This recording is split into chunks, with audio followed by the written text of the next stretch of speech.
best Mega Man out there, and tag extraordinaire. That man watches more VODs and coaches more of his character or brethren than I think any other leading main of their character that I have ever met. Right. He truly wants to see the growth, not just of the scene, but of his own character community in a way that I think is truly special. On the other side, though, Dany is a Wolf player and a very explosive one at that. So I gotta check. What state is this? Tennessee? Mm-hmm. Oh, yeah, Nashville. Okay, okay. Tennessee. Speaking of the states we listed off many earlier, we did miss Tennessee. Yeah. So add one more to the list on states that came out. Tennessee not getting as much rep as some of the other ones, but I'm trying to remember. It was a couple months ago. Dany got a pretty significant win, but I'm trying to remember who it was on. We can double check later while the set is loading in. Actually, we can double check it now because I'm pretty sure they're still, locking it in. So.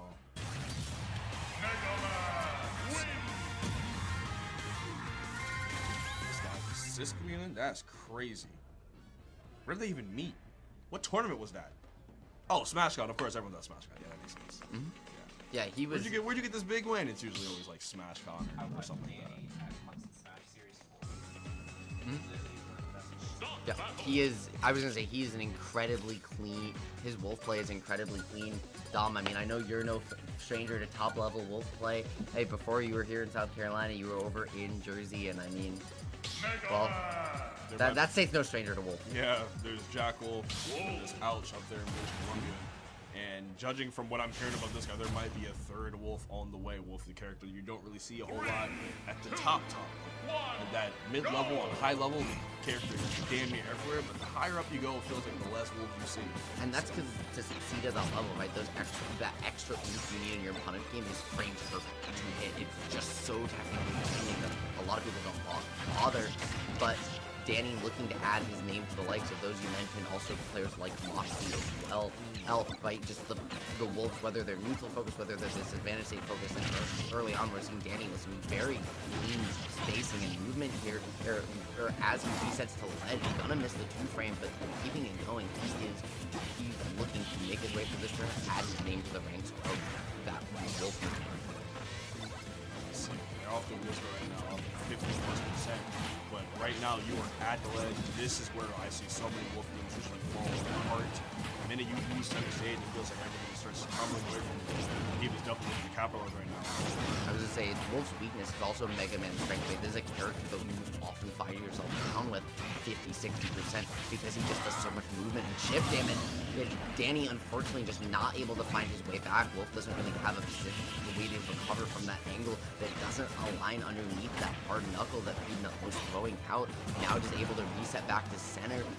Dany able to find the stage control once again, but a whiff tomahawk is gonna mean Peab gets away for the moment, is still able to survive, covering his own disadvantage, and Dany just not able to pin him down well enough to close up this lock. Peab at ledge, just able to sneak his way back on by doing little bits of damage. This is what Mega Man usually does. I get the lead and just chipping away, I'm chipping away. All of a sudden you look up and you're at 75. So, okay, up tilt. I love seeing the Wolf up tilt actually hit. Very, very clutch move for the character. If that move didn't exist, I fear for Wolf players finding ways to do that. That move actually gets you in so many situations. 54 ain't too bad. You know what Wolf can do on hit, so it's a little bit right now. Dash attack. Already back in this game. And the double slingshot pair there just to get the perfect spacing to keep that continuation going from the beginning, right? Showing off his technical prowess to its fullest. The movement speed mix up just with the walk back too. Showing you as well as to understand the matchup with the disjoint beating out the metal blade.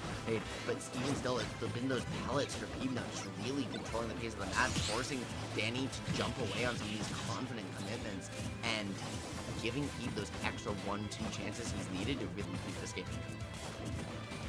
This is actually a very close game. They lost that first stock and immediately just got right back into it. It's going to be tough to do consistently against Peab. Just like you said, world-class player. And just very, very good defense. Some of the best defense Open has the ball. So if you're going to be able to keep up with him long term, it's going to take a lot of energy out of it. This is only game 1. We see the clock running down. We're approaching the 4-minute mark. Sir, the F smash from PB. That's the first time we've seen a hard commit option from Peabnut in a minute. But Dany's positioning, I can't get over the way he's playing around the edge of these platforms, holding this space by giving himself a dash attack flank, recognizing just where he can play the edge of Peab's pellet range, right? Give himself the room to fade out of these commitments without getting whiff punished for his own commitments as he calls out Peab's landing with a backer and landing like torture stuff. I like his spacing, using certain parts of the stage. He looks like if I asked him how to play a matchup, he would actually know what to do and be able to explain it. This is very good to see. Tennessee. I think he's the first Tennessee player I've actually seen play. I was gonna say too, live. It's a state that just doesn't travel very. I know they got players out there. That's just not. When do you get to see them? Peabnut just tried. We're seeing one right now. Peab tried to steal the game away without hard enough hold. It didn't find its mark. Dany barely able to grab the ledge and avoid the 2-frame attempt. And he knew not to trust it. That being said, the Crash Bomber, yeah, he's still alive, but Peab's gonna hit you back, and the Wolf Flash not gonna do it. I love that from Peabnut, recognizing not only was he not dead, and obviously he knows about the frame advantage off the Crash Gunner because he's still actionable, but recognizing, saying, hey, this is going to give Dany another chance back. I don't need to swing with a forward air or a back air or something hard committal that risks me being reversal. I just can throw out pellets and just push him a little too far away. Yeah, a little Mega Buster hitbox. Very funny, very strong. It's a sneaky strong swing. I'm mad that it's stronger now than it used to be. Alright, so now we're going to get into game 2 here. Good showing from game 1, but unfortunately that last off Peab. Just a little bit of momentum rolling. If we're not able to rip it away from this guy, it's going to be a hurting game, to say the least. Now we're on piece 2 and 4 of the second game. This is pink fun, especially. That's what fun is. This is crazy. Yeah, dude, my favorite was get hands down, honestly.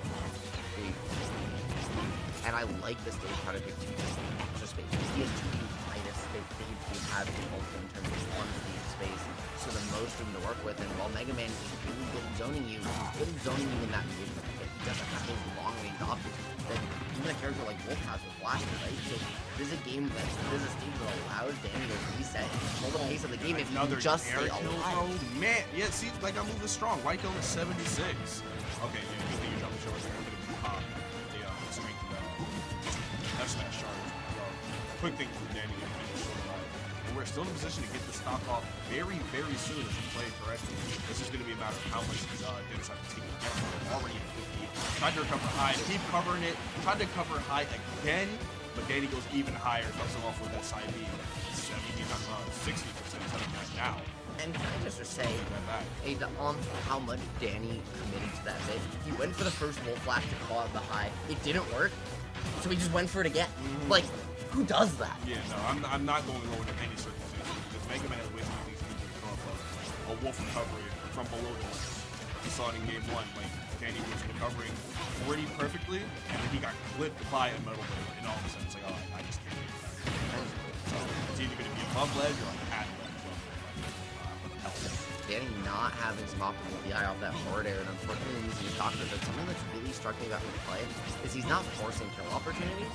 He's honestly not forcing any interactions with them, right? He's not swinging for the sake of swinging. He's not trying to kill you for the sake of trying to kill you, but he recognizes every potential one there is, and he hasn't really dropped it.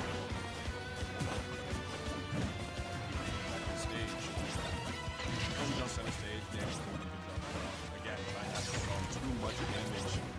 That stock off because he can't afford to rush it. 51, about to the 60, just a little bit. Beautiful stuff from Dany. They're finally carrying that second pellet to allow him to still beat some 18 people. That's a Mega Man nightmare when you don't have that pellet to control the pace of play. Is Dany gonna use the reflector to find a way back down that win box, keeping Peabnut pinned to the earth as the scramble is gonna carry him off the top, and just like that. That's a serious Mega Man teachable moment. When you're in the tornado hold, do not move, do not do anything. I promise it's not worth it. Don't jump, don't air dodge, don't do nothing. Just let go of the control stick, don't press any buttons. because there is no reason why he should be jettisoned up into the sky at like 80% and die. Like that's just something that happens to you once you go, oh, I'm gonna do that. Yeah, and the thing is too, is that Dany throughout this set has been really good at avoiding those situations. Whether it's the DI to avoid it, not jumping, not air dodging, or just pulling out the reflector. Or Dany has not allowed Peabnut to get at those up airs deeper. But all it takes is one to change the tide of a set, and now Peab is online with the Metal Blade. It's still only going to get 35 for his trouble, and that's only one hit for him. So I'm going to Blue Wolf now. And it's looking like it's working out so far. Down this ledge, and just as I say that, a little bit of reverse right there. Good job just going straight to the left. I'll take a little bit of damage as long as it doesn't, get some kills. It looks like it will so far. I like the way that Dany's handling disadvantage and recoveries in general. It looks like they're not panicking a whole lot. They're adamant at, okay, I'm going to the ledge and do not stop me from getting control. I'm going to land on this platform. You truly cannot do anything about that. That confirm right there is crazy broken. Metal Blade hit up. Sweet spot up tilt. Yeah, man, the MVC E3 up oh, tilt, yeah. Up tilt coming in clutch. Clutch for Mega Man to close it out as Peab just in the scramble onslaught of buttons and is not gonna still find too much, but now it's just Dany, where he was so good early on, finding his way in, starting now to implement neutral air, but still not able to get those consistent hits he wasn't earlier, but finds the poke, gets himself back in this one, and it feels like whenever he's starting to really struggle to find his way in at the end of the day, hey, he somehow just finds that one hit he needs to close up. Yeah, there's no panic in this kid's system at all. I love it. I love the way they also found a way to sneak in the left tilt too, just get back into the game real quick. I just gotta find a way to get off the ledge, and we can start talking about something good right now. He was just so sick when it comes to keeping people in a box and making them take maximum damage for it. Drag down back air into the up tilt, yet another confirm into the mega upper, and Dany is hurting right now. Yeah, and Peab with the tactical crouch after too. He knew what he was doing there. He knew he got away with one, and as he's now trying to break what has been an unshakable momentum from Dany's win or lose so far, are now though Dany's winner side stock potentially on the line. I'm looking for the up air or air switch from that horizontal and vertical combo, doesn't find it, allowing Peab to reset, and he needs to find a way. Like, he's a stock down. He has so much work left to do, Dom, but he's fine. No, he's fine. No. Oh, okay, no. Yeah, Peab was going to cover that. Probably was going to cover that. Like, I was already holding ledge right under me. It's like, I want to do it. Yeah, hard enough, and that's going to be it, bro. But Peab cleaning it up 3-0. But Dany, I saw something. Yeah, I was going to say. I saw something. He looks like he's sick. That was just a really tough draw right there. He still does have losers, though, so we will see more of him if he can just find that one more set win he needs to make top 8. That being said, I hope, regardless of the result, regardless of whether we see him in top 8 or we see him at another tournament, I hope we see him travel more. Yeah. Because I agree with you. I saw something. That kid has he's got it, bro. Like that reminds me of watching, watching players like we listed before play. Just in the way he's approaching neutral, in the creativity that he's using Wolf's very simple kit, and the way he's mixing up his aerial timings with moves that don't have varying startup frames, right? All of Wolf's aerials except down air come out and back air come out on the same frame. So you don't exactly have a lot of mix, right, with that character built in. So you have to get really creative with it, and Dany was finding ways to do that in a matchup that's not great for Wolf. Yeah, no, that one's very, very tough just because Mega Man just rules the mid game. He's gonna have to play another character that rules the mid game. He's gotta fight Paris and losers. That's rough, bro. You make it all the way to day 2, you gotta fight Mega Man in the Game & Watch. I play this honest Wolf character. Hey, at least Mega Man or Game & Watch has Wolf